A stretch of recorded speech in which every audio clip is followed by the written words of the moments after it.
गॅसच्या तुटवड्यामुळे जशा पद्धतीने हॉटेल व्यवसाय तसेच घरगुती लोकांचे हाल होत आहेत तशाच पद्धतीने आता बेकरी व्यवसायसुद्धा अडचणीत येण्याची शक्यता आहे।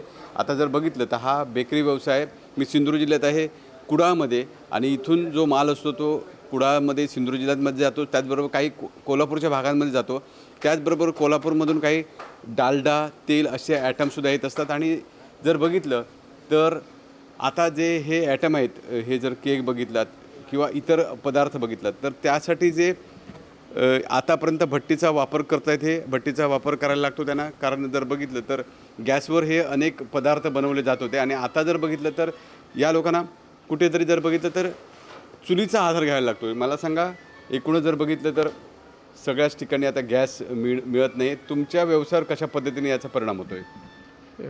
गैस मिलने तो ये मस्का पाव ब्रेड है बटर ये सब बनाने के लिए खाना बनाने के भी अड़चन है। अभी 2-3 दिन का गैस बाकी है।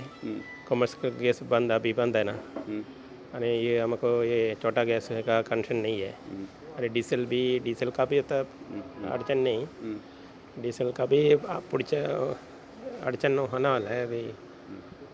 मला सांगा, काय दरांमध्ये वाढ होऊ शकते? एकूणच बघितलं तर तुम्ही म्हणताय कसं तेलाचे दर वाढलेले आहेत, डालड्याचे दर वाढले आहेत, त्याचबरोबर तुम्हाला आता लाकडाच्या चुलींवर अशा पद्धतीचे ॲटम बनवायला लागतात, दरांमध्ये काय वाढ होऊ शकते का?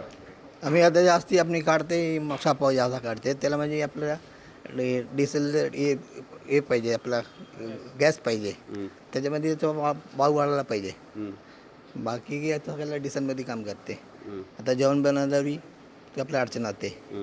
आणि दुसरा आहे मस्का पावले जास्ती पाहिजे गॅस, बाकीला डिझेलमध्ये चालते।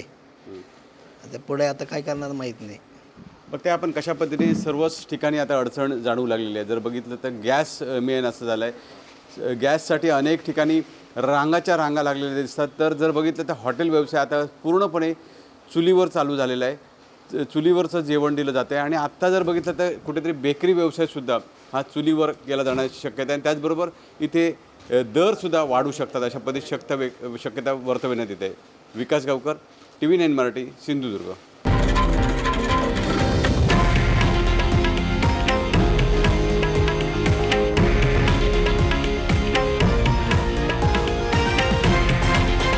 हे आहे देशातील नंबर 1 न्यूज नेटवर्क आणि आपण पाहत आहात TV9 मराठी, एकमेव।